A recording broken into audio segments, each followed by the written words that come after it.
अल्हम्दुलिल्लाह वाद वस्सलातु वस्सलामु अला नबी बाद। जी, चैनल पसे पर्दा सब्सक्राइब कीजिए ताकि हमारा और आपका रब्ता कायम व दायम रहे। मिर्ज़ा सईद महमूद बेग महमूद मिर्ज़ा जेलवी। आज ना मैं एक ऐसे मसले पर बात करना चाहता हूँ जो जिसका तल्लक आज से नहीं 64 से है। मादर मिल्लत का ज़माना था, हम स्कूल में पढ़ते थे। तो मादर मिल्लत फातिमा जिन्ना और जनरल मोहम्मद अयूब खान के दरमियान सदारती इंतखाबात कमार का हुआ। हम मादर मिल्लत के साथ उसकी कीमत भी अदा की हमारे ख़ानदान ने, वो एक अलग मौजू है। और वो मैं अक्सर बताता हूँ कि पिरदादन खान तहसील से मादर मिल्लत और चौधरी अल्ताफ़ जीते थे, और कराची से जीती थी, मशरक़ी पसंद जीती थी, बाकी हर जगह पर धांधली से हरा दी गई थी। तो मादर मिल्लत जब इनके लिए आई तो वो कदम की बहन जिन्होंने इस पाकिस्तान को बनाया था, उनके बारे में ऐसे ऐसे बकवासात किए गए कि, और वो लोग उनकी औलादें जब मैं कहीं कभी इक़्तिदार में देखता हूँ ना, तो मुझे कोफ्त होती है। ये अंदाज़ा लगाइए, नरगिस सियासत के दौरान तो देखिए मंजर उन्हें मिली जो शरीके सबर ना थे, जिन्होंने क़यादत को गाली दी, जिन्होंने मादर मिल्लत को गाली दी, जिन्होंने पाकिस्तान को गाली दी, उनकी औलादें पाकिस्तान पर मुसल्लत है। जिन्होंने अंग्रेज़ों की टोटी की, मुजाहिदीन को कत्ल करवाया, उन वो उन पे मुसल्लत हुए जिनके आबा अजदाद ने फांसियाँ ली और कैदोबंद की सूरतें बर्दाश्त की, जिनकी ज़ैलदारियाँ और जिनकी जगीरें, जिनकी रियासतें तक ज़ब्त कर ली गई। तो वो जब मादर मिल्लत वाला मामला हुआ तो मौलवियों ने इल्ला माशाल्लाह शोर डाल दिया कि भाई जनाब वो तो औरत सरबराह मुमलकत हो ही नहीं सकती, ये क्या हो गया, वो क्या हो गया। तो उस वक्त सैयद अबूल आला मौदूदी रहमतुल्लाह अलैह जो अमीर जमात इस्लामी थे, तो उन्होंने कहा कि पहले इस्लामी मुल्क बनाओ, पहले इस्लामी निज़ाम नाफिज करो, फिर उस पर इस्लाम के कानून लागू करो। अगर और सरबराह मुल्कात नहीं हो सकती तो अयूब खान कैसे जो है ना वो मुल्क पर मुसल्लत है। तो उस वक़्त जो शख्स औरत की सरबराही की मुखालफत कर रहा था, उनमें पेश पेश मेरे ममदू, मेरे लीडर माजी के जुल्फ़कार अली भुट्टो शहीद भी थे। उन्होंने भी कहा कि ये कैसे हो सकता है, ये कि माई जो है ना, ये औरत औरत जो है सरबराह मुल्कात हो। तकदीर देखिए, अंदाज़ा लगाएं ना, तिलकल अय्याम नदावल बैन अन्नास, के वक्त आया और उस भुट्टो की बेटी जो है ना, वो बेनज़ीर भुट्टो को यही बात फेस करनी पड़ी।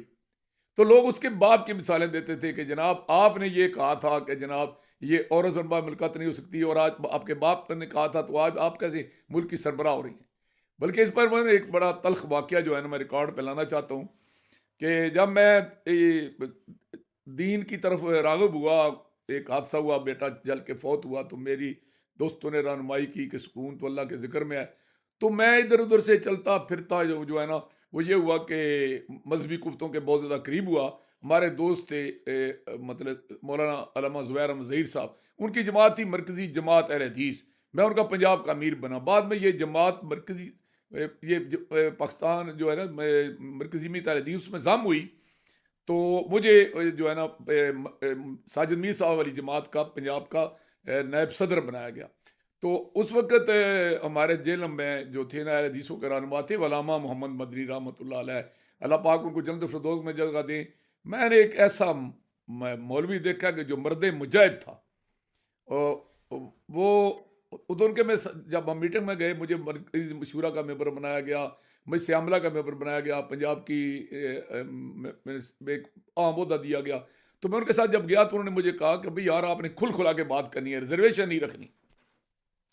तो वहाँ जो वो मरकज़ी क़यादत का इजलास था लाहौर में, ये रावी रोड पर मरकज़ी दफ्तर में। तो वहाँ जब बातें हुई तो वहाँ ये बड़ा इस पे उन दिनों जो थे ना वो अपना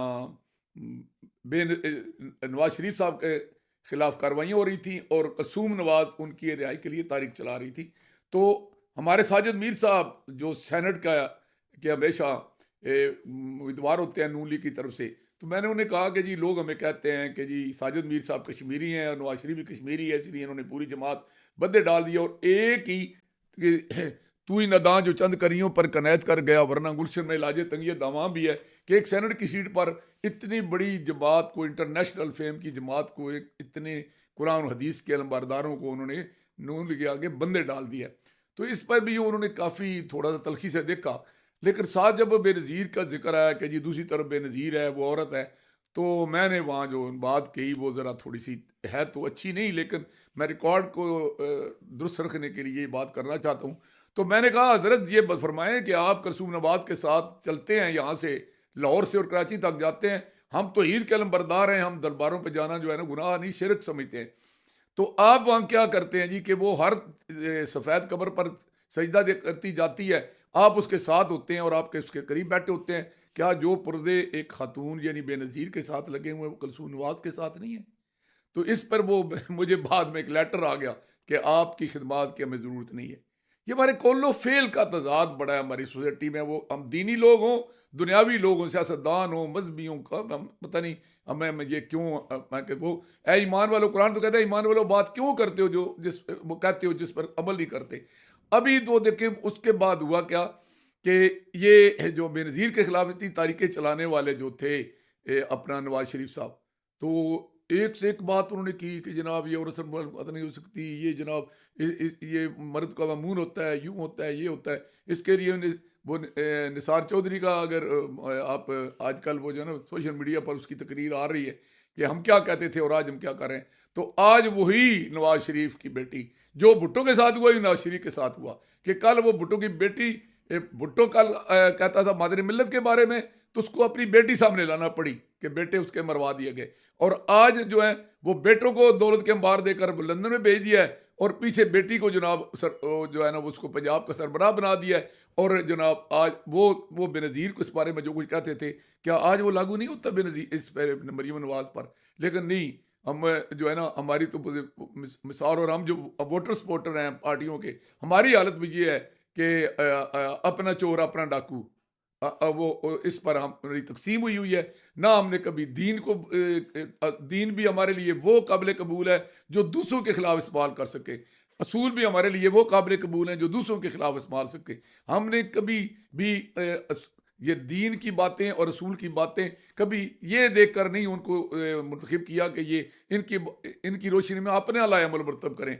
तो ये हमारे कौलो फेल का तजाद है, शायद इसी को मुनाफिकत कहते हैं। और मुनाफिक मुआशरा जो है वो कब तरक्की पाता है, तो ये हमारी हालत जो है पाकिस्तान की, इस कौलो फेल के तजाद ने हमें बर्बाद करके रख दिया है। बहरहाल हमारी तो नए ख़दशात हैं मरीम नवाज़ के साथ। पहला उन्होंने प्रोग्राम भी बड़ा जो है ना वो अच्छा दिया है कि अल्लाह करे कि वो इस पर अमल दरामद कर सकें। तो अगर उन्होंने फिर भी ये सड़कों के जाल बिछाते हुए मुल्क को मज़ीद कर्ज़ों की लपेट में दे दिया और वही कमीशन के खाते और वही खाबे शुरू हो गए, तो इस पाकिस्तान का पैर भी अल्लाह ही याफ़ है, फिर भी अल्लाह ही याफ़ होगा। और अगर उन्होंने कुछ करके दिखाया तो फिर तो की जा सकती है कि उनका मुस्तकबिल में भी इस ख़ानदान का या किसी शख्सियत का कोई रोल हो सियासत में। और वगरना अब मैं तो ये कह सकता हूँ कि न समझोगे तो मिट जाओगे, या नून लीग वालों, तुम्हारी दास्तान तक भी ना होगी दास्तानों में।